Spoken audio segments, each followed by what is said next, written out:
नमस्कार, मैं शब्बीरुल हक द संवाद के लिए आज हम बात करेंगे शहर के जाने माने दंत चिकित्सक डॉक्टर ऋषभ राज से दांत में होने वाली बीमारियों और उनके निदान के बारे में। डॉक्टर नमस्कार। नमस्कार। सबसे पहले हमारे दर्शकों को आप अपना परिचय बताएं। मैं डॉक्टर ऋषभ राज, डेंटल सर्जन अररिया में पिछले 10 सालों से प्रैक्टिस कर रहा हूं और अररिया की जनता का जिस हिसाब से सेवा भी कर पा रहा हूं अपने स्तर से जदयू चिकित्सा प्रकोष्ठ से जुड़ के। शिक्षा दीक्षा आपने कहाँ से प्राप्त की अपनी, उसके बारे में कुछ बताएं। प्राइमरी शिक्षा मैंने यहाँ अररिया से ही अररिया पब्लिक स्कूल से शुरू की और 10th जो है हजारीबाग में चला गया था, सेंट स्टीफेंस स्कूल। और 10th के बाद फिर 12th पटना से और फिर बुद्धा डेंटल से प्लस डेंटिस्ट्री कंप्लीट किया और उसके बाद फिर यहाँ प्रैक्टिस तब से फिर चालू किया। जी। दांत में होने वाली प्रमुख बीमारियां क्या क्या हैं, उनके बारे में हमारे दर्शकों को बताएं। दांत में एक्चुअली हम लोग के एरिया में देखा जाए तो हमारे एरिया में मेनली पेरियोडोंटाइटिस कहते हैं। पेरियोडोंटाइटिस क्या हो उसको? ये हाँ वही कह रहे हैं कि पेरियोडोंटाइटिस मतलब पायरिया जिसको हम लोग जनरल टर्म में बोलते हैं। दांत से ब्लड आना। जी, दांत से ब्लड आना, बदबू आना, ये सबसे मेन जो हम लोग अपने एरिया में देखते हैं बीमारी। हाँ। दूसरा है हाइजीन मेंटेन नहीं करने की वजह से फिर क्या होता है, सेकेंडरी केरीज, मतलब उसमें दांतों में सड़न होना। अच्छा। और फिर उसके बाद जनरली पेशेंट्स यहाँ तभी आते हैं जब दांतों में पेन होता है। अच्छा।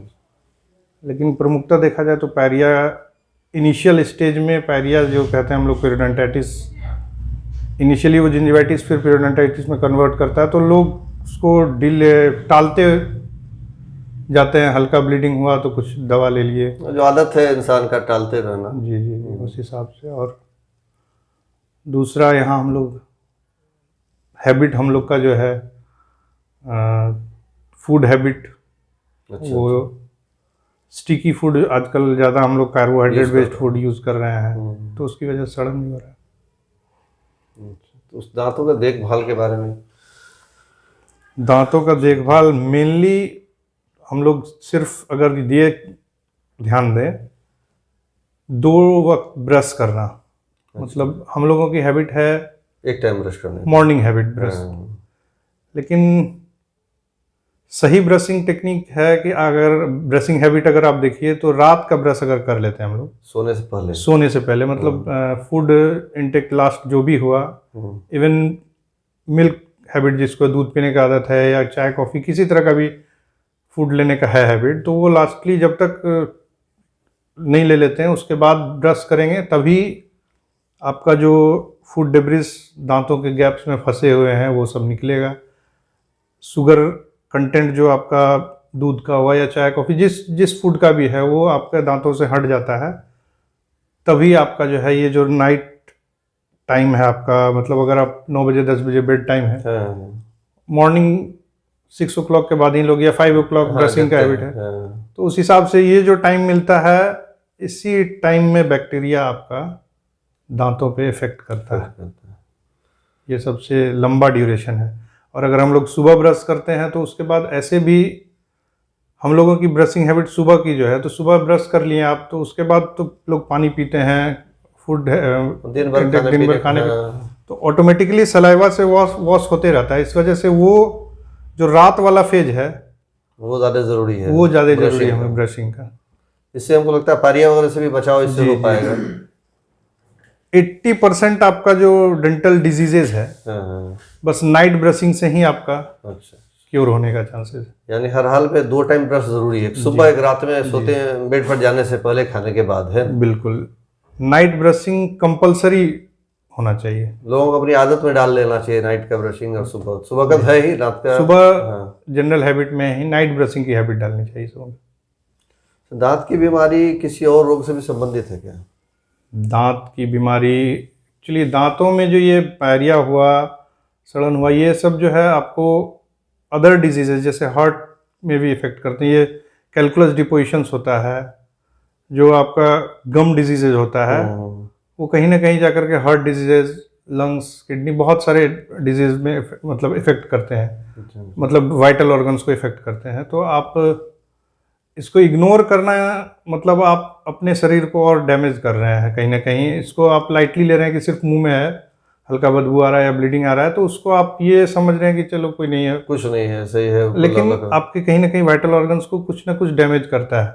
भले ही वो ट्रेस अमाउंट में हो, मतलब उसके परसेंटेज कम कहिए आप, लेकिन कहीं ना कहीं इफेक्ट करता ही करता है, क्योंकि आप सबसे पहला जो आपका फूड का इंटेक है माउथ से है, और वहीं आपका मुंह में जब बैक्टीरिया है, मतलब बैक्टीरिया फुल बॉडी में है, मान लिया आपके गुड बैक्टीरिया, बैड बैक्टीरिया, लेकिन जो बैड बैक्टीरिया आपके मुंह में है वो अगर आपके बॉडी में जा रहा है तो कहीं ना कहीं आपका पूरे बॉडी को ही डैमेज करेगा, इफेक्ट करना ही करना। आजकल आरसीटी एक आम बात हो रहा है, देख रहे हैं जनरल लोग हमें डॉक्टर्स के पास जाते हैं तो डॉक्टर सजेस्ट करते हैं आरसीटी के बारे में। तो आरसीटी है क्या ये, और इसका ट्रीटमेंट का क्या रूल है, मतलब किस सिस्टम से किया जाता है? आरसीटी इसका फुल फॉर्म कहिए तो रूट कनाल थेरेपी या रूट कनाल ट्रीटमेंट करते हैं हम लोग। एक्चुअली थेरेपी है, रूट कनाल थेरेपी है, रूट कनाल ट्रीटमेंट कहते हैं हम लोग। लेकिन इसमें जो दांत डैमेज हो गए हम लोगों के, मतलब केरीज हो गया, पेन शुरू हो गया पेशेंट को, उसके बाद आते हैं। यहाँ हम लोग के एरिया में खास करके पेन जब तक नहीं होता तब तक आना नहीं है। तो पेन जैसे ही हो गया तो चांसेस है आपका कि पल्प टच कर चुका है तभी, यानी कि दांत में चैम्बर्स होते हैं, अच्छा, इनेमल लेयर, फिर डेंटिन, और उसके अंदर में पल्प चैम्बर होता है जिसमें कि नर्व्स और ब्लड वेसल्स सप्लाई कर होता है, जो आपके टूथ को जिंदा रखता है, कि ये वाइटलिटी उसकी मेंटेन करती है।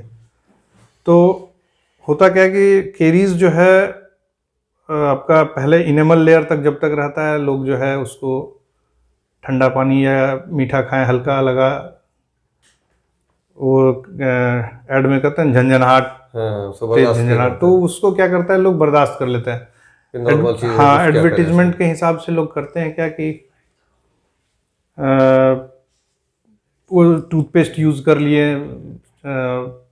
इस तरीके से उसको टाइम इग्नोर करते जाते हैं, मतलब डिजीज को बढ़ा देते हैं अपने हिसाब से जी। और जब वो पल्प चैम्बर तक पहुंच जाता है तब जो है इंटेंस पेन होता है, जो कि अनबेरेबल होता है। जिन्हें डेंटल पेन हुआ है उन्हीं को इस बात अंदाज रहता है कि वो पेन का जो थ्रेशोल्ड है वो आपका ह्यूमन बॉडी का सेकंड पेन कहा जाता है एक्चुअली, मतलब फीमेल में एक लेबर पेन, उसके बाद सेकंड डेंटल पेन ही है। तो आप इसी से अंदाज लगा लीजिए कि कितना पेन, सीवियरिटी होगा पेन का। तो पेन आपका जैसे ही आ गया तो समझ लीजिए कि वो आपका पल्प चैम्बर टच कर गया। तो फिर क्या है कि उसका आरसीटी हम लोग करते हैं, जो उसमें प्रोसेस आपने पूछा, प्रोसेस यही है कि, और अब आज के डेट में मैक्सिमम क्लिनिक्स में आरसीटी कॉमनली की जा रही है, आम हो गया है अभी जी। तो रीज़न उसका मतलब ट्रीटमेंट का प्रोसेस आपने पूछा था, ट्रीटमेंट का प्रोसेस यही है, सिंपल वे में बता दे रहे हैं।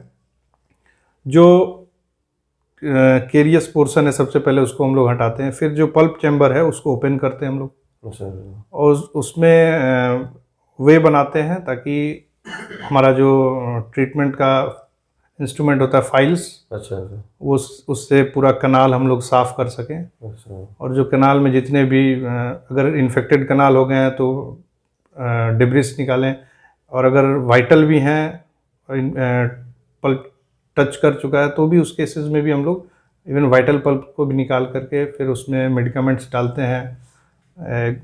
कभी 2-3 स्टेज में उसको जो है ड्रेसिंग दे करके हम लोग साफ़ करके, फिर जो है फाइनली उसमें हम लोग फिलिंग मटेरियल आता है, जो गट्टा पर्चा जनरली हम लोग सभी जानते होंगे, उस फिलिंग मटेरियल है, सभी डेंटिस्ट जानते होंगे, उससे फिल करके सील करके फिर हम लोग ऊपर से कवर लगा देते हैं।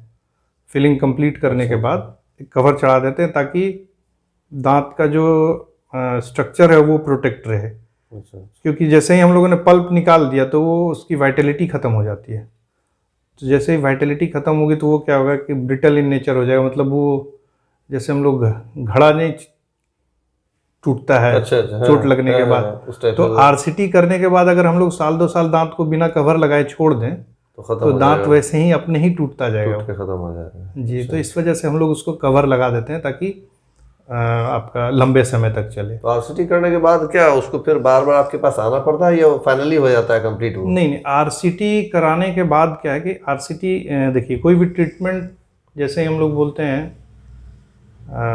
किसी तरह का भी ट्रीटमेंट करने के बाद ये नहीं है कि वो लाइफ लॉन्ग की गारंटी। बहुत सारे पेशेंट हम लोग के इलाके में आते हैं कि कितना साल चलेगा सर, गारंटी कितना साल का है। तो ये बड़ा ही वेग टर्म है। गारंटी हम लोग जो है किसी ट्रीटमेंट की गारंटी नहीं दे सकता कोई डॉक्टर। नहीं गारंटी, लेकिन पेशेंट को जानकारी होना चाहिए इतने दिन के बाद फिर हम जाके सर से मिल लें क्या प्रॉब्लम है। उसके लिए सिंपल है, डेंटल विजिट आपको मिनिमम 6 मंथ पे करना चाहिए। वो इसलिए करना चाहिए कि आपने कैप लगा लिया। अच्छा अच्छा। अब क्या है कि कैप लगाने के बाद जैसे ही आपका नेचुरल से अननेचुरल हो गया, बट ऑब्वियस है कि कहीं ना कहीं बॉडी अडेप्ट करने में टाइम लगेगा। एक तो दूसरी बात है कि हमने जो आर्टिफिशियल थिंग डाला है, प्रोस्थेसिस जो डाला है, वो ज़रूरी नहीं है ना कि आपका एग्जैक्ट जो बॉडी जो स्ट्रक्चर टूथ का था वही होगा। कहीं ना कहीं माइनर टेक्निकल डिफरेंस रहेगा ही। तो वो हमेशा चेकअप करने से क्या होता है कि फूड लॉजमेंट वगैरह नहीं हो उसमें, वो सब चेक डेंटिस्ट कर लेते हैं। कहीं खाना फंस रहा हो, कहीं रेशेदार खाना फंस गया हो, तो रेगुलर चेकअप कराने से क्या होता है आरसीटी के बाद कि आपका आरसीटी का जो लाइफ है वो मेंटेन रहेगा। कम से कम 6 मंथ में आपसे मिले। हाँ 6 मंथ, अगर आपको समय का अभाव है तो कम से कम साल भर, उससे ज़्यादा, लेकिन उससे डिले करना साल भर में तो मुझे लगता है ऐसे भी लोगों को डेंटिस्ट के पास जाना चाहिए। दांत का देखभाल के लिए जरूरी है। बिल्कुल 6 मंथ्स हम लोग कहते हैं विजिट, लेकिन अगर आज के हम लोग अपने एरिया के हिसाब से देखते हैं तो कम से कम साल भर में जरूर एक बार यूं ही आप चले जाइए डेंटल विजिट में। और अब तो अच्छे खासे डेंटिस्ट न भी हो तब ना भी हो तो भी, क्योंकि इसलिए कि आप जैसे आप बताएं कि आरसीटी के बाद जा रहे हैं, आरसीटी का नौबत ना आए, अच्छा उसके लिए डेंटिस्ट के पास अगर आप जा रहे हैं तो क्या है कि अगर इंसिपिएंट केरीज है, मतलब हल्का आपके दांतों में फंस रहा है और आप ध्यान नहीं दिए, डेंटिस्ट के पास गए, उन्होंने साफ सफाई चेक किया और डेंटिस्ट के नज़र में आ गया कि यहाँ क्या दिक्कत है, केरीज, हाँ मतलब यहाँ पिट केरीज है, मतलब शुरू हो गया है लगना, तो उसी समय साफ करके फिलिंग कर देंगे। सिंपल फिलिंग जो होती है ताकि आगे प्रॉब्लम ना बढ़े। हाँ, ताकि वो जो है आपका आरसीटी का नौबत ना आए। अच्छा डॉक्टर साहब, माउथ कैंसर आजकल देखा जा रहा है बहुत ज़्यादा बढ़ गया है, इसका क्या वजह है? उसके लिए तो आप भी बता सकते हैं, टीवी में इतना ऐड चल रहा है, हर तरीके से बताया जा रहा है। आप बताएंगे तो दर्शकों को समझ में आएगा। हम वही कह रहे हैं कि हर कोई जान रहे हैं, लेकिन करना सबको वही है। पान खाना है हम लोग को, गुटखा है, सिगरेट है। अपने एरिया में तो पान का तो ऐसे भी और ज्यादा आदत है, मिथिलांचल है, हम लोग यहाँ पान खाएंगे ही, स्वागत में भी पान दिया जाए। लेकिन उसमें सबसे मेन चीज वो टोबैको है। अच्छा। उसको अगर पान हम ऐसे ही अंदर टोबैको नहीं डलवाया, हाँ, तो वो जो जर्दा जी जी जी वही कह रहे हैं कि हम लोग ये एज ए प्रैक्टिशनर या फिर एज ए डेंटिस्ट कहेंगे तो ये गलत हो जाएगा, हैबिट ही ब्रेक करना हम लोग कहते हैं। लेकिन अगर पान खाने का रखते भी हैं कोई शौक, तो कोशिश कीजिए टोबैको उसमें से हटा देने का। टोबैको के साथ आपका सिर्फ टोबैको का मतलब ये नहीं हुआ जर्दा, ये उसमें सुपारी भी आता है, जो आप मतलब मोटा मोटी पान खाना छोड़ ही देना होगा। सुपारी भी नहीं खाएंगे, जर्दा भी नहीं खाएंगे, तो खाएंगे क्या? पत्ता तो नहीं खाएंगे। पान खा सकते हैं, पान के साथ सौंफ डालिए। अच्छा, सौंफ वाला पान जी, नया पान डेवलप करना पड़ेगा। हाँ, सौंफ वाला पान खाइए, वो जो है क्योंकि माउथ फ्रेशनर भी है और पान में एंटीऑक्सीडेंट की खूबी अलग से है, तो हम इसलिए कहते हैं ये दोनों चीज आपके लिए मुंह के लिए आपका मतलब ओरल फ्लोरा जो है उसको मेंटेन करेगा और माउथ फ्रेशनर का काम करेगा, उससे ज़्यादा नहीं सौंफ रखिए। दांतों में सेंसिटिविटी मतलब कनकनाहट जो होता है लोगों में, गर्म पानी लग रहा है, ठंडा पानी लग रहा है, ये सभी प्रॉब्लम बहुत ज़्यादा आता है। देखिए उसके लिए अगर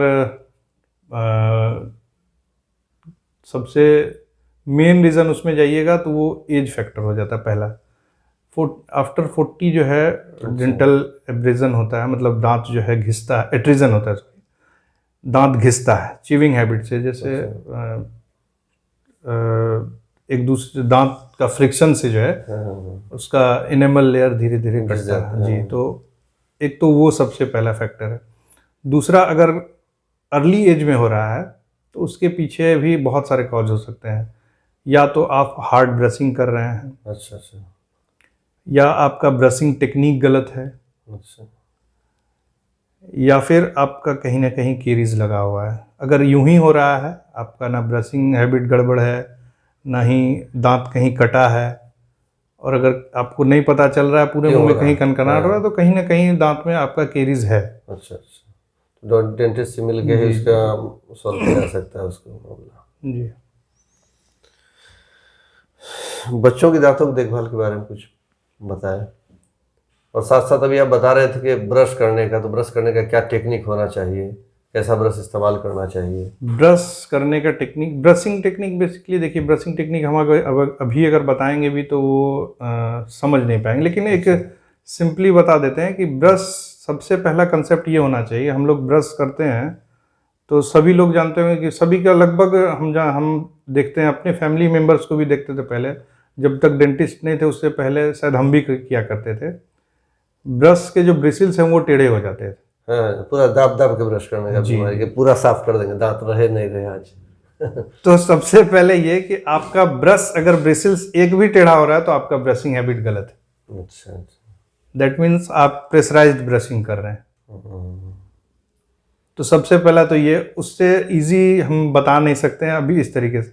दूसरी बात कि ब्रशिंग टेक्निक सीखने के लिए आजकल सभी यूट्यूब वगैरह देखते ही हैं, उसमें आप सिंपली टाइप कीजिएगा brushing technique, good brushing technique करके, तो उसमें दिख जाता है बहुत सारा वीडियोस जो कि इजीली बच्चे को भी दिखा सकते हैं। और ऐसे सिंपली हम बता दें तो टूथ के साथ जो है 45 डिग्री एंगुलेशन पे ब्रश को रखना होता है, और एक दांत पे टू एंड फ्रो मोशन में 2 से 3 बार मैक्सिमम स्ट्रोक पड़ना चाहिए। और उसको फिर जेंटली जो है ऊपर के दांतों में नीचे की ओर लाना है, और नीचे के दांतों में ऊपर की ओर। उससे क्या होगा कि दांतों के गैप्स में जो गंदगी होती है वो निकल जाएगा। और पर्पस हम लोगों को कभी ये एक, हम बचपन से ही हम लोग कहते हैं दांत साफ करना है, हम लोग को दांत नहीं साफ करना है, दांत की गंदगी को साफ करना। तो कंसेप्ट हम लोग का वहीं गड़बड़ हो जाता है, दांत साफ कर रहे हैं तो हम लोग दांत साफ करते हैं, ब्रश टेढ़ा हो जा रहा है। दांत नहीं साफ करना है, गंदगी निकालना है दांत से, दांत की गंदगी को निकाल देना है बस। तो गैप्स में जो गंदगी है उसको निकालना है जहाँ भी। और ब्रश करने का ये ध्यान रखना चाहिए कि हमारा दांत का जितना सरफेस है, मतलब गाल की ओर, तालू की ओर, चबाने वाला पोर्शन, वैसे ही नीचे वाले दांतों में गाल की ओर, फिर जुबान की ओर, फिर चबाने वाला पोर्शन, ये तीनों तरफ जो है ब्रश जाना चाहिए, तभी आपका हर जगह से गंदगी नहीं। जनरली हम लोग का हैबिट, या सभी बच्चों में भी या बड़ों में भी, शुरू से ही जो ब्रश लिए चला रहे हैं, बस मुंह में रखे हैं चारों तरफ। लेकिन क्या हुआ कि लिंगुअल सरफेस, मतलब जुबान के अंदर वाला नीचे वाले दांतों में वो सरफेस, ऊपर पैलेटल सरफेस, तालू वाला सरफेस रह जाता है, वो सब जगह पे जाता नहीं है। तो वहाँ क्या हो रहा है कि वो प्लाक जो है डिपॉजिट होते होते होते वो कैलकुलस फॉर्म हो जाता है। वही आपका जो अब शुरू में बताए थे, पायरिया कहिए या पेरियोडोंटाइटिस कहिए, वो जो डिपोजिशन कैलकुलस का होता जाता है वो, हाँ, वो क्या होता है कि प्लाक, मतलब बैक्टीरिया धीरे धीरे धीरे वहाँ जमा होते होते मिनरलाइज्ड हो जाता है, और वो कहिए तो पत्थर की तरह हार्ड बन जाता है, वो कैल्सिफाइड होकर के। तो वो आपका जहाँ ब्रश नहीं जाएगा वहाँ हो जाता है, हार्ड हो जाएगा जी। और छोटे बच्चों में जो, हाँ, छोटे बच्चों में ब्रशिंग, नाइट ब्रशिंग बच्चों में ही हैबिट लगाने का है। बड़ों में भी अब तो लगाना ही चाहिए, लेकिन बच्चों में बहुत इजी होता है किसी चीज़ का हैबिट लगाना। तो सबसे पहले नाइट ब्रशिंग का हैबिट बच्चों में लगवाइए। और 6 साल की उम्र में, 5 से 6 साल की उम्र में बच्चों का ख्याल पेरेंट्स को ज़्यादा रखना है, क्योंकि एक कन्फ्यूजन बना हुआ है, दूध का दांत है टूटेगा। हर पेरेंट्स के दिमाग में ये रहता है, अच्छा ये तो दूध का दांत है टूट जाएगा। जनरली क्या होता है कि बच्चों को दूध की, बचपन से दूध का हैबिट है, लैक्टेटिंग बेबी रहा, मिल्क इंटेक कर रहा है, मिल्क फीडिंग है, तो केरीज हो गया वो तो वहाँ तक तो चलिए ठीक है, डेंटिस्ट को दिखा रहे हैं, तब जब पेन हुआ आ जाते हैं हम लोग के पास, दिखा लिए। तो हम जनरली समझाते हैं कि अभी शुरू में जो टाल रहे हैं, लेकिन 5 से 6 साल की एज में, क्योंकि उस समय क्या होता है कि first molar, permanent molar first जो है उसका इरप्शन वही उसी एज में होता है, 5 से 6 साल में। एवरेज एज 6 साल का आ जाता है, लेकिन वो 5 साल किसी का 6 साल किसी का साल, इसी उस वो एक कंफ्यूजन में क्या होता है पेरेंट्स का, कि तो अभी तो दूध का दांत है, उस परमानेंट टूथ में भी केरीज लग जाता है। अच्छा। तो मिल्क टूथ का जो कंसेप्ट बनाया कि ये तो टूटना है, वो तो टूटता ही है, साथ में जो परमानेंट टूथ इरप्ट हुआ है 6 साल में, उसको डैमेज करता है। हम लोग अभी मतलब क्लिनिक में 12-13 साल के बच्चों का जो मैक्सिमम RCT होता है उसी 6ठा नंबर का दांत, यानी फर्स्ट मोलर। अच्छा। मैक्सिमम बच्चों का वो फर्स्ट मोलर केरीज आ जाता है वो बचपन 10-12 साल में, क्योंकि वो एक टाइम पे हाँ कमी से हो गया, वो देखभाल शुरू में हुआ नहीं। तो इस वजह से जैसे ही आप बच्चे 3-4 साल के बाद ब्रशिंग हैबिट आप उनको लगा देते हैं, तो खुद से एक बार मॉनिटरिंग जो है पेरेंट्स को करना चाहिए, और 6 महीने पे एक विजिट जरूर होना चाहिए बच्चों का, खास करके। बड़े में चलिए आप साल में कर लीजिए, लेकिन बच्चों का तो 6 महीने पे करना ही चाहिए। उससे पता चलता रहता है कि कौन सा डिसीडुअस, क्योंकि आप हम बता भी देंगे तो आप आइडेंटिफाई नहीं कर पाइए कौन सा डिसीडुअस है, कौन सा परमानेंट, यानी दूध का दांत कौन सा है और कौन सा परमानेंट मोलर, वो आप आइडेंटिफाई कर नहीं पाइएगा। तो वो कहीं ना कहीं किसी डेंटिस्ट के यहाँ ही आपको आइडेंटिफाई होगा और वहीं 6 महीने पर आप विजिट करके कंफर्म हो जाएगा। छोटे बच्चों में दांत सड़ने का भी बहुत प्रॉब्लम आता है। जी, वही फूड हैबिट, वही मामला है। नहीं, फूड हैबिट हम लोगों का अब खराब हो गया है। पैक्ड फूड आ रहा है, सारा कार्बोहाइड्रेट बेस्ड फूड है, स्टिकी फूड है, चॉकलेट्स खा रहे हैं। लेकिन सबसे मेन जो हम शुरू से बोल रहे हैं एक बात, नाइट ब्रशिंग। अच्छा। आपका बच्चा चॉकलेट भी खा रहा है, अगर आप नाइट ब्रशिंग ले दे रहे हैं तो आप वो जो स्टिकी फूड्स है वो सारा निकाल दिए, तो प्रॉब्लम सॉल्व हो जाएगा। बोले ना 80% जो हम लोग का डेंटल रिलेटेड प्रॉब्लम है, वो सिर्फ एक ब्रशिंग जो है वो रोक सकता है। सही। अच्छा, प्रेगनेंसी पीरियड में क्या दांतों का देखभाल में कुछ विशेष? प्रेगनेंसी पीरियड में प्रेगनेंसी के पीरियड में होता है क्या कि सभी पेशेंट्स को लेके गायनेकोलॉजिस्ट के पास जा रहे हैं, लेकिन एक प्रेगनेंसी इंड्यूस्ड जिंजिवाइटिस भी होता है। उस समय क्या होता है कि मसूड़ों में बहुत सारे फीमेल्स का सूजन आ जाता है। अच्छा। और उससे उसको इग्नोर भी करते हैं, जो कि अच्छी बात नहीं है। प्रेगनेंसी इंड्यूस्ड जिंजिवाइटिस से जो है फीटस पे भी उसका इफेक्ट होता है। अच्छा, यानी बच्चों पे भी उसका एडवर्स इफेक्ट पहुंचता है। तो इसलिए वो प्रेगनेंसी के दौरान भी डेंटल विजिट कंपल्सन है, एक तरह से कहिए कि एक न एक विजिट आप कर ही लीजिए। खास करके पहले 3 महीनों को छोड़ दीजिए, यानी फर्स्ट ट्राइमेस्टर छोड़ के आप सेकंड ट्राइमेस्टर में जरूर चले जाइए डेंटल विजिट एक बार। अच्छा। यानी 3 से 6 महीने का जो फेज होता है उस दौरान एक डेंटल विजिट आपको जरूरी है, कंपल्सरी कर लेना चाहिए, क्योंकि उसके बाद फिर आपके पास ऑप्शन नहीं बचता है।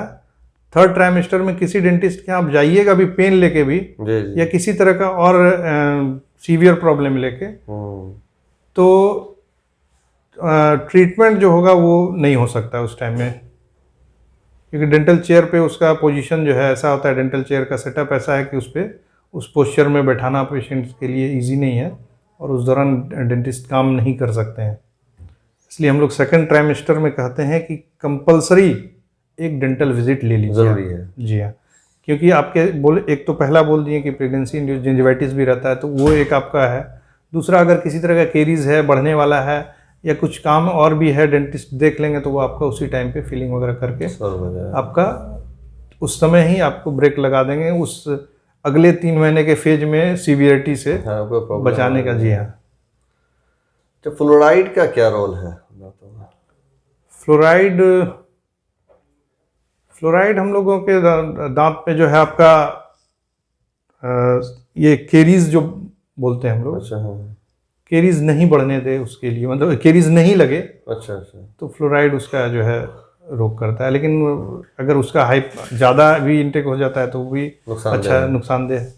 तो टूथपेस्ट में इसलिए कितने ppm में होना चाहिए वो सारा मेंशन रहता है। अच्छा। बच्चों के लिए जैसे आता है स्पेसिफाइड टूथपेस्ट, कुछ आता है डॉक्टर रेड्डी का चेरियो जेल है, ऐसे की डोडेंट है, बहुत सारा है बच्चों के लिए अलग से, तो उसमें 1000 ppm तक है। फिर एडल्ट में उससे कम है, ताकि आपका फ्लोरेसिस मतलब ज़्यादा भी ना हो जाए फ्लोराइड का, जरूरत के हिसाब से, ज़रूरत के हिसाब से। यानी बड़े का जो पेस्ट आता है, बच्चे का पेस्ट जो आता है, दोनों में अलग अलग मात्रा मिला रहा था, फ्लोराइड का मात्रा मिला रहा था।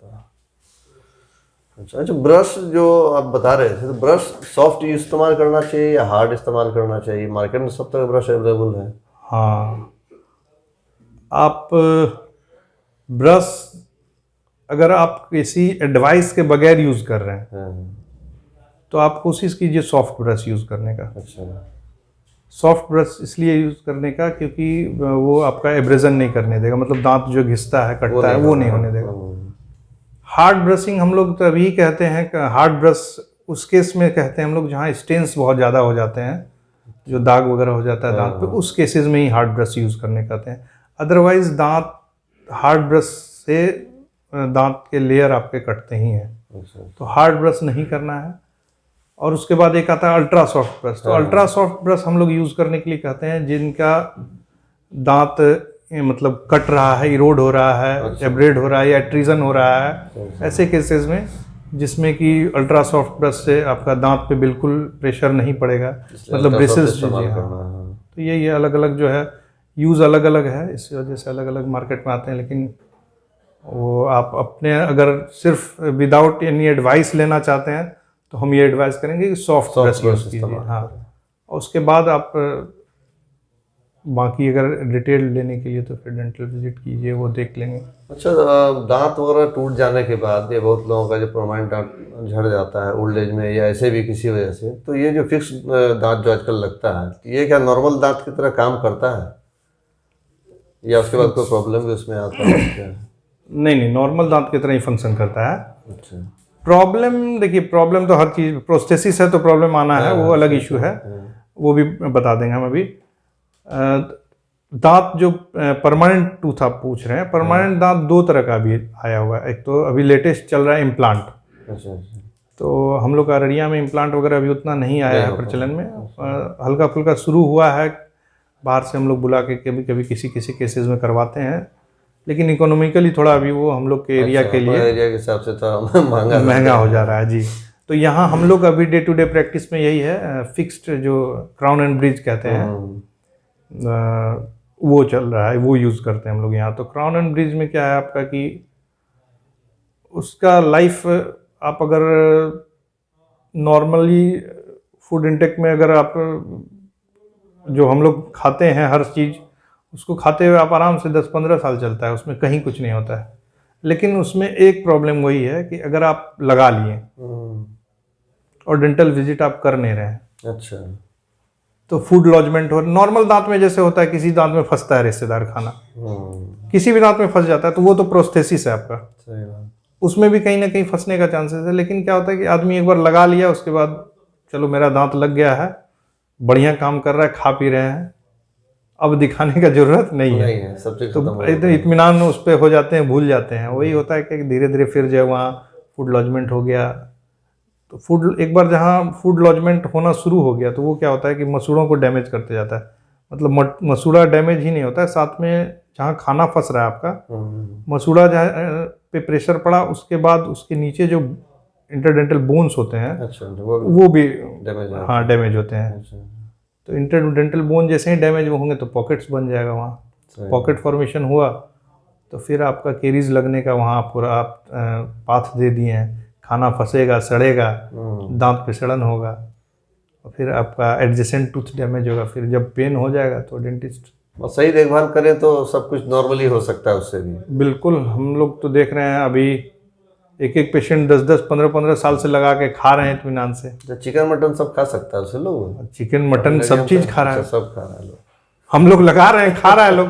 अब पेशेंट्स बताएंगे जो लगाए हुए हैं, किन्हीं न किन्हीं से आप लोग पूछ लीजिएगा। नहीं, खा रहे हैं, अच्छे से खाते हैं, पेशेंट सेटिस्फाइड भी हैं। अब प्रोस्थेसिस है, थोड़ा सा शुरू में एडजस्टमेंट में हफ्ता रोज किसी किसी को लग जाता है, या तो बहुत सारे पेशेंट मेरे बहुत सारे पेशेंट्स ऐसे हैं जो आज लगाएं कल से बोलते हैं हमको तो बहुत बढ़िया लग रहा है, लेकिन कुछ पेशेंट्स 2-3 दिन ले लेते हैं कि नहीं थोड़ा अजीब लग रहा है, ऐसा लग रहा है, वैसा लग रहा है। तो वो प्रोस्थेसिस एडजस्टमेंट का टाइम जो होता है वो है। हमारे दर्शकों को कुछ आप अपने तरफ से कोई सुझाव देना चाहें दांत के देखभाल के बारे में? दर्शकों के लिए बस इतना ही है फाइनली, और शुरू में भी जो जिस बात से मैंने शुरू किया था, नाइट ब्रशिंग कंपल्सरीली हैबिट में डाल लें। बच्चों के लिए खास करके उन्हें तो करना ही करना है, बड़े भी साथ में नाइट ब्रशिंग हैबिट डालें, इससे ज़्यादा और कुछ। डॉक्टर साहब का बहुत बहुत शुक्रिया, आपने अपना कीमती समय हमारे चैनल के लिए निकाला। और आप लोगों को भी द संवाद की पूरी टीम को धन्यवाद कि आप लोगों ने मुझे भी इंटरव्यू के लिए बुलाया। तो दर्शकों, ये थे डॉक्टर ऋषभ, दंत चिकित्सक। दर्शकों, आपसे एक अपील है कि अब तक अगर आपने हमारे चैनल को सब्सक्राइब नहीं किया है तो अभी यूट्यूब पर जाएं, इसको सब्सक्राइब। हमारा चैनल अभी प्ले स्टोर में भी उपलब्ध है, आप चाहें तो प्ले स्टोर से द संवाद टाइप करके उसको डाउनलोड कर सकते हैं। शुक्रिया।